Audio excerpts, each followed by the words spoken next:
लेकिन आज की वीडियो रामायण को काल्पनिक मानने वाले को हिलाकर रख सकती है। आज हम आपको वैज्ञानिक रिसर्च के कुछ ऐसे सबूत दिखाएंगे जिन्हें देखने के बाद आप ये मानने को मजबूर हो जाएंगे कि रामायण बस एक धार्मिक किताब और मनगढ़ंत कहानी नहीं है, बल्कि रामायण सच में हुई थी और श्री राम, रावण, हनुमान जी ये सब सच में मौजूद थे। इस चैनल को सब्सक्राइब कर सकते हैं। रामायण भारत के सबसे प्रसिद्ध ग्रंथों में से एक है। भारत में रामचरितमानस का पाठ पूरी आस्था के साथ होता है। महर्षि वाल्मीकि द्वारा रामायण में भगवान राम की संपूर्ण जानकारी लिखी गई है। और लेकिन कुछ लोग भगवान के होने पर ही सवाल उठाते हैं और रामायण को केवल कहानियों से भरी किताब मानते हैं। रामायण के अनुसार भगवान राम ने अधर्मी रावण को मारकर धर्म की स्थापना की थी। ज्यादातर लोगों का सवाल होता है कि क्या भगवान राम वाकई धरती पर पैदा हुए थे? क्या वास्तव में रावण के 10 सिर और 20 भुजाएं थी? क्या हनुमान जी अपनी इच्छा से अपना रूप बदल सकते थे? और इन सब बातों की वजह से ही कई लोग रामायण को झूठ समझते हैं। मगर आज हम वैज्ञानिक अध्ययनों के आधार पर सिद्ध कर देंगे कि रामायण में वर्णित घटनाएं पूर्णतया सत्य हैं। नंबर 1, रामायण कालीन हवाई अड्डे। जितना हम रामायण को भारत में मानते हैं उतना, या फिर कहूं कि उससे भी ज्यादा श्रीलंका में माना जाता है। और इसीलिए श्रीलंका में रामायण अनुसंधान टीम ने रावण के रामायण काल के 4 हवाई अड्डे खोजने का दावा किया है। पिछले 9 वर्षों से यह ऑर्गेनाइजेशन श्रीलंका के कोने कोने की छानबीन कर रही थी। यहाँ उन्हें कई जानकारी और अवशेष मिले, परंतु 4 सालों में लंका के दुर्गम स्थानों की खोज के कारण रावण के 4 हवाई अड्डे हाथ लगे। रामायण अनुसंधान टीम के अध्यक्ष अशोक कैंट का कहना है कि रामायण की लंका वास्तव में श्रीलंका की है। यहाँ उसानगोड़ा, गुरुलोपोथा, तोतुपोलाकंदा और वरियापोला नामक 4 हवाई अड्डे मिले हैं और इन्हें हवाई अड्डों से रावण पुष्पक विमान को आसमान में उड़ाता होगा। और यह हवाई अड्डे न सिर्फ ये बताते हैं कि रामायण सच में हुई थी, पर ये भी बताते हैं कि उसमें लिखी गई सारी बातें जिन पर हमें यकीन नहीं होता वो भी सच हैं। नंबर 2, रावण का महल। रामायण के अनुसार रावण सोने की लंका में रहा करता था जिसे हनुमान जी ने जला दिया था। श्रीलंकन गवर्नमेंट को श्रीलंका में एक ऐसा महल मिला है और यह दावा है कि यह महल रामायण काल का है। इस महल से कई सीक्रेट रास्ते निकलते हैं जो उस महल को शहर के अलग अलग जगह से जोड़ता है। लेकिन जब रिसर्च टीम ने इन पर रिसर्च की तो पता चला कि गुफाएं नेचुरल नहीं बल्कि किसी समय ने इंसानों द्वारा बनाया गया था। श्रीलंकन हिस्ट्री के अनुसार रावण शहर के अलग अलग हिस्सों में अचानक से ही प्रकट हो जाया करता था और पलक झपकते ही उन हिस्सों से गायब होकर अपने महल में पहुंच जाता था। इसलिए जानकारों का मानना है कि रावण इन्हीं गुप्त रास्तों का इस्तेमाल किया करता था। अब इतने बड़े एविडेंस को हम कैसे नकार सकते हैं? नंबर 3, अशोक वाटिका के सबूत।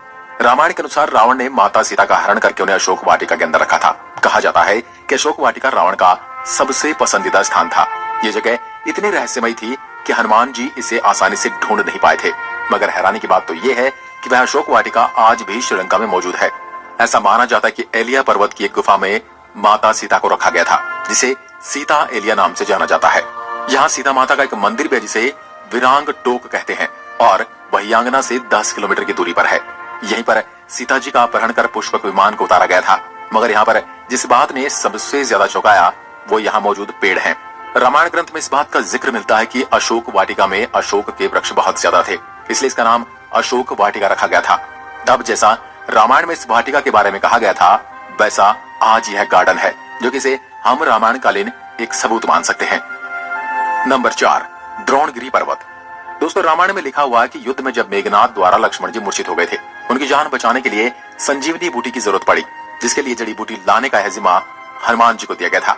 तब हनुमान जी संजीवनी बूटी लाने के लिए द्रोणगिरी पर्वत पर गए थे। हनुमान जी को जब संजीवनी बूटी का पता नहीं चला तो वह द्रोणगिरी पहाड़ के एक टुकड़े को ही उठा कर ले आए। मान्यताओं के अनुसार ये वही पहाड़ है जो आज भी वहां पर मौजूद है। कुछ लोग इसके बारे में कहते हैं कि आज भी उस पर्वत पर वह निशान मौजूद है जहां से हनुमान जी ने उसे तोड़ा था। लेकिन जिस पर्वत का जिक्र रामायण में मिलता है वहां आज मौजूद है। जड़ी बूटी देने के बाद हनुमान जी ने इस पहाड़ के टुकड़े टुकड़े कर इसे श्रीलंका में फेंक दिया था। जहां जहां इस पहाड़ के टुकड़े गिरे वहां के पेड़ पौधे और जड़ी बूटी बाकी जगहों से अलग होती हैं। और सच में श्रीलंका में कई कमाल की जड़ी बूटियां मिलती हैं। श्रीलंका में हिमालय की जड़ी बूटियों का मिलना इस बात का पर्याप्त सबूत है कि लक्ष्मण जी को संजीवनी देने की घटना पूर्ण रूप से सत्य है, क्योंकि ये जड़ी बूटियों के पौधे उस स्थान पर मिले हैं जहां पर लक्ष्मण जी को संजीवनी दी गई थी, जबकि दूसरे हिस्से में इस प्रकार की कोई जड़ी बूटी नहीं मिलती। नंबर 5, राम सेतु। रामायण सच में हुई थी इसका सबसे बड़ा प्रूफ है राम सेतु। राम सेतु को एडम्स ब्रिज भी कहा जाता है और इसके बारे में पक्का सबूत तब मिल गया जब नासा ने सैटेलाइट तस्वीरें जारी की। पैसिफिक ओशियन की तस्वीर में कुछ ऐसा था। जिसे देखकर वैज्ञानिक भी हैरान रह गए। पैसिफिक ओशियन के हिस्से में साफ तौर से पत्थरों की एक लाइन बनी हुई नजर आ रही थी। जब वैज्ञानिकों ने इसे तस्वीर पर ज्यादा स्टडी की तो पता चला कि ये पत्थरों से बनी लाइन है। भारत के धनुषकोडी से श्रीलंका के मन्नार द्वीप तक बनी हुई है, जो लंबाई में करीब 30 किलोमीटर तक हो सकती है। पैसिफिक ओशियन में जिस हिस्से में नासा के वैज्ञानिकों के पत्थर से बना पुल नजर आया था, ये वही जगह है जिसका जिक्र रामायण में मिलता है। और अमेरिका के एक आर्कियोलॉजिकल रिसर्च टीम ने भी अपने रिसर्च में इस बात का दावा किया था कि तमिलनाडु और श्रीलंका के बीच मौजूद राम सेतु वो असल में एक मैन मेड ब्रिज है, जो कई हजार साल पहले इंसानों ने बनाया था। माना जाता है 15वीं शताब्दी तक यह पैदल पार करने लायक था, लेकिन इतना ज्यादा समय बीत जाने के कारण ये पुल अपने पूर्ण स्वरूप में नहीं रहा। वैज्ञानिक दृष्टिकोण से इस फैक्ट को हम रामायण के एविडेंस के रूप में देख सकते हैं। नंबर 6, सुग्रीव की गुफा। बाली के डर से सुग्रीव जिस गुफा में रुके थे वह गुफा आज भी मौजूद है। रामायण के अनुसार बाली ने दुंदुबी नामक राक्षस को मारकर उसका शरीर कुछ दूर फेंक दिया था। हवा में उड़ते हुए दुंदुबी के खून की कुछ बूंदें मातंग ऋषि के आश्रम के ऊपर गिर गई। ऋषि ने अपने तप के बल से जान लिया कि किसकी हरकत है। फिर क्रोधित ऋषि ने बाली को श्राप दिया था कि कभी भी ऋषि के पर्वत के क्षेत्र में आएगा तो उसकी मृत्यु हो जाएगी। सुग्रीव को राज्य से निकाले जाने पर वह इसी जगह पर आए थे, क्योंकि वह जानते थे कि बाली यहाँ नहीं आ सकता। यहीं पर उनकी मुलाकात राम जी से भी हुई थी और बाद में राम जी ने बाली का वध किया था और सुग्रीव को किष्किंधा का राज्य सौंपा। नंबर 7, राम सेतु के पत्थर। भगवान राम ने समुद्र को पार करने के लिए बंदरों की सहायता से लंका तक पुल बना दिया था। कहा जाता है कि इस पुल के माध्यम से श्री राम की पूरी वानर सेना रावण से लड़ने लंका गई थी। मगर हैरानी की बात तो ये है कि राम सेतु में इस्तेमाल किए जाने वाले पत्थर आज भी मौजूद हैं। राम सेतु पुल के पत्थर पानी पर तैरते थे। रामेश्वरम में सुनामी के दौरान कुछ पत्थर जमीन पर आ गए थे। शोधकर्ताओं ने जब उन्हें दोबारा पानी में फेंका तो वह तैर रहे थे, जबकि दूसरे पत्थर पानी में डूब जाते थे।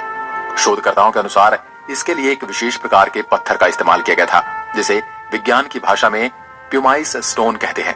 यह पत्थर पानी में नहीं डूबता और तैरने वाला यह पत्थर ज्वालामुखी के लावा से आकार लेते हुए अपने आप बनता है। ज्वालामुखी से बाहर आता हुआ लावा जब वातावरण से मिलता है तो उसके साथ ठंडी या उससे कम तापमान की हवा मिल जाती है। यह गर्म और ठंडे का मिलाप इस पत्थर में कई तरह से छेद कर देता है, जिस कारण यह पत्थर पानी में नहीं डूबता। अब इन पत्थरों के पीछे का विज्ञान भी रामायण के समय उनको पता था और उन्होंने इस तकनीक का उपयोग राम सेतु को बनाने में किया था। यह रामायण का एक पुख्ता और मजबूत सबूत है। नंबर 8, जली हुई लंका के सबूत।